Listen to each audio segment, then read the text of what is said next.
Hello everyone. In this lesson and in this series of lessons we are going to introduce you to computer programming through C. C is a computer programming language. These lessons are meant for someone with very little or no prior experience in programming. We are going to keep our assumptions really low. We will start with the basics and carry everyone along. Okay, so let's get started. Unlike most other machines that can perform a finite set of predefined tasks, a computer is a general purpose machine that can perform any computational task. All you need to do is you need to give it a program, which is nothing but a set of instructions to perform a task. A computer is nothing in itself without programs. All the tasks are performed through programs. A modern day computer would have hundreds and thousands of programs in it. There are programs that manage the hardware resources of the computer. We call such programs system programs. And then there are programs that perform your favorite tasks. We call them application programs, like a web browser that you use to browse the internet, or a text editor that you use to create a document. And if any of these programs cannot perform the task that you want to perform, you can write your own program. And that's what we are going to learn in this series of lessons: writing and executing your own program. As we saw, a program is a set or sequence of instructions that you would give to the computer, and the computer would execute those instructions. Now, in what language can I give these instructions to the computer? Can I give these instructions in a natural language, like English? You must have heard that a computer understands binary. Binary is the language of computers. Binary is a number system that has only two digits, 0 and 1. The number system that we use has 10 digits from 0 to 9, and we call it decimal number system. So why does computer understand binary? Or rather, why are computers designed to understand binary? And the reason is binary is really easy to simulate in actual physical design of things, in real hardware. Computer is an electrical device, and it's really easy to create the logic of 0 and 1 in an electrical circuit. For example, if current is flowing through some wire, we can say that it's a 1, and if current is not flowing, we can say that it's a 0. If there is some potential difference across a capacitor, we can say that it's a 1, and if there is no potential difference, we can say that it's a 0. In general, 1 can correspond to something that exists, and 0 can correspond to something that does not exist. 1 can correspond to some condition being true, and 0 can correspond to that condition being false. At lowest level in a computer, any communication has to happen in binary, or any data has to be stored in binary. You can use a bunch of wires together to communicate or signal something, or you can use a bunch of capacitors together to store some data. In actual physical design, there may be other ways to communicate or store some information, but logically it has to be binary, a bunch of ones and zeros put together. If we use only one wire or one capacitor, we can signal or store only two possible values, 0 and 1. But let's say if we use two wires or capacitors together, we can signal or store 4 possible combinations or 4 possible values in binary: 0 0 0 1 1 0 and 1 1. A binary digit is also called a bit. If you have only one bit, you can have 2 possible values, and if you have 2 bits, you can have 4 possible values. Each bit can either be 0 or 1. 1 is also called set bit, and 0 is also called unset bit. If we have 3 bits, let's say each cell that I have drawn here in this figure is a bit position, then at each position we have 2 choices. We can either have a 0 or a 1, and corresponding to these choices we'll have 2 choices for the next position, and corresponding to a combination of these 2 positions we will have 2 choices for the next position. So if we have 3 bits, we can have 8 possible binary values. These are the 8 possible values with 3 bits. In decimal, this is 0, this is 1, this is 2, and so on. In general, if we have n bits, we can have 2 to the power n possible permutations and combinations of zeros and ones. We can have values from 0 till 2 to the power n minus 1. For n equal 3, we can have values from 0 to 7. For n equal 4, we can have values from 0 till 15, and we can go on. For more on binary number system and things like how to convert a number from binary to decimal and vice versa, you can check the description of this video for some lessons. Now coming back to how computer would understand and execute instructions. Core part of the computer that executes all the instructions is called the Central Processing Unit, or CPU. Sometimes we simply call it the processor. And it's not the big case or box of your desktop computer. It's often misunderstood like that. A modern day CPU is a very small integrated circuit that would look something like this. Intel is one of the companies that makes CPUs. So CPU is the guy who has to execute your instructions. Now each instruction to the CPU has to be a pattern of bits, a pattern of ones and zeros. But an instruction cannot be any random pattern of bits. It has to be in a certain format so that the CPU is able to decode and execute it. A set of specifications are laid out for a CPU, and your instructions must follow the specifications. For example, specification can be that any instruction to perform an arithmetical or logical operation must be in 20 bits. Let's say the cells in the figure that I have drawn here are bit positions in a binary number. Now specification can be, and this is just an example, that out of these 20 bits, first 4 bits or leftmost 4 bits must be a binary code for the operation that you want to perform. We typically write shortcut opcode for operation code, and operation codes will also be specified. Let's say operation code for add in 4 bits is 0001.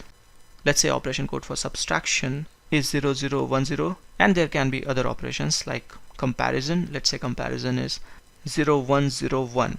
So if we want to have an instruction to add two numbers, these 4 bits must be 0001.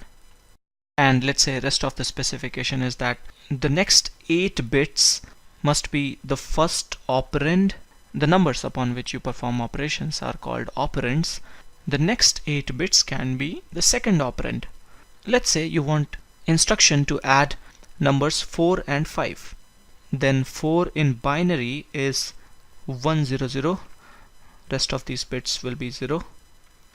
And 5 in binary is 101. Rest of these bits will be zeros. Leading zeros will not mean anything. So what you have here in 20 bits is an instruction to add numbers 4 and 5 according to an example specification that I have picked. So here is the deal. This is the language that the machine actually understands and executes instructions in binary as per some laid out specifications. The bits in instruction map to some physical design in circuit, and we do not need to go into those details. Such an instruction in binary is often called machine language instruction. Machine language because it can be interpreted and executed by the machine, or more specifically the CPU. Two CPUs can have entirely different architectures and entirely different specifications for instructions. So machine language instruction for one CPU architecture may not work for another CPU architecture. There was a time when programs were literally written in machine language. It was a very tedious and error-prone process. Think about it. You would constantly have to look at the specifications for binary codes for various operations and commands. The program will not be human readable. You will not be able to figure out the logic by just looking at a program. Some improvement came with development of assembly language. In assembly language, we can have a more human readable representation of a machine language instruction. For example, if this is the machine language instruction with one opcode and 2 operands, then in assembly language the same instruction can be written in a more readable form. We can write some keywords for opcode, Say, for example, if this is opcode for addition, we can write add, and then we can write the operands as well as constants in decimal. Operand 1 is 4 and operand 2 is 5. One can write an instruction like this in assembly language. The improvement that you're getting is, instead of writing operation codes and commands in binary, you are writing some keywords which will make some sense. Instead of writing 0001 for addition, we are writing add keyword. And instead of writing constants in binary numbers, we are writing constants in decimal. But wait a minute, didn't I say that CPU that has to execute all the instructions will understand only machine language instructions? This guy is shouting it out loud here that I can execute only machine language instructions. So how can we write program in assembly language or whatever we are talking here? Well, you can write your logic in assembly language, and then you can pass the assembly language instructions to a program named assembler, and this assembler will generate machine language instructions corresponding to the assembly language instructions. So basically someone wrote a program named assembler, and with assembler programmers could write a little more readable instructions in assembly language. But there was a problem with assembly language. Assembly language is strongly mapped to machine language. It's just that some binary codes in machine language become keywords in assembly language. So just like machine language, assembly language instructions will also vary from one CPU architecture to another. So if you would try to port your assembly language code from one architecture to another, the same program may not run. You may have to rewrite your program according to a new set of specifications. So both assembly and machine language are specific to architecture of machine. Such languages, the instructions in which depend upon the architecture of machine, or more specifically the architecture of CPU, have been called low-level languages. There was need for programming languages that would not be specific to architecture of machine. Such programming languages were called high-level languages. A high-level language is supposed to have more elements of natural language, and it's supposed to make the life of a programmer a lot more easier, because he will not have to care about all the detailed low-level specifications of the machine. And now let's talk about high-level languages. High-level languages give you abstraction from machine architecture. So many high-level languages have been developed till date. I would name some of them. We have C. Finally, I took the name of C after so long. We have C++, we have Java, we have Python, and a couple of old ones like Fortran, Basic, and the list goes on. Fortran was the first high-level language developed by IBM. Now, even with high-level languages, we cannot skip the basic rule that finally the instructions that will be executed have to be in machine language. There are two possible execution models for high-level languages. Some languages are called compiled languages. For these languages, we would have a program that we would call compiler. Compiler will be different for different languages. It will also be different for different machine architectures. Compiler will take your program written in a high-level language. We typically say that it takes your source code written in a high-level language and generates machine code, set of instructions that can be executed directly by the CPU. C is example of a compiled language. How it typically works is that to the compiler, you would give a file or a group of files containing your program in high-level language.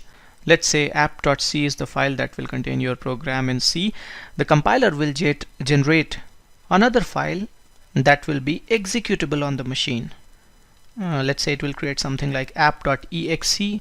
Exe files are executable files on Windows machine.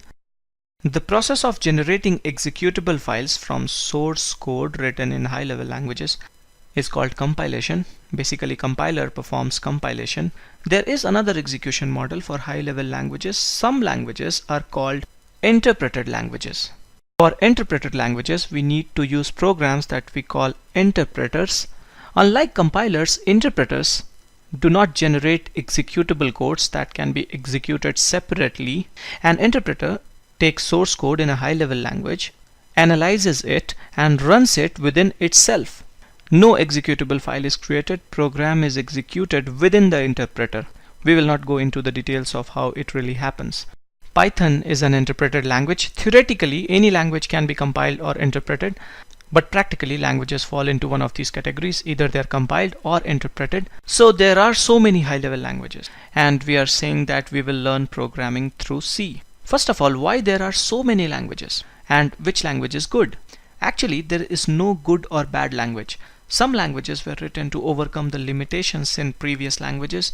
Some languages were written to make a certain set of tasks easier. But as such, basic constructs and primitives are same in most languages. And what you can do in one language can be done in another language. There would be very few exceptions. If someone knows one of the programming languages really well, it will be very easy for him to pick on another programming language. And now let's talk about C. C was developed around year 1970 by a great computer scientist named Dennis Ritchie. Dennis Ritchie is also the creator of Unix operating system. In fact, Unix operating system was written in C. C is a high-level language and it needs compilation. C is still a very famous programming language, and most of the other famous programming languages like C++, Java or C# derive their basic structure, derive their basic constructs from C. So if you know the syntax of C, it's really easy to onboard these other languages, at least for the basics. And C gives you a lot of low-level control on machine. Some people say that C is somewhere in between a low-level language and high-level language.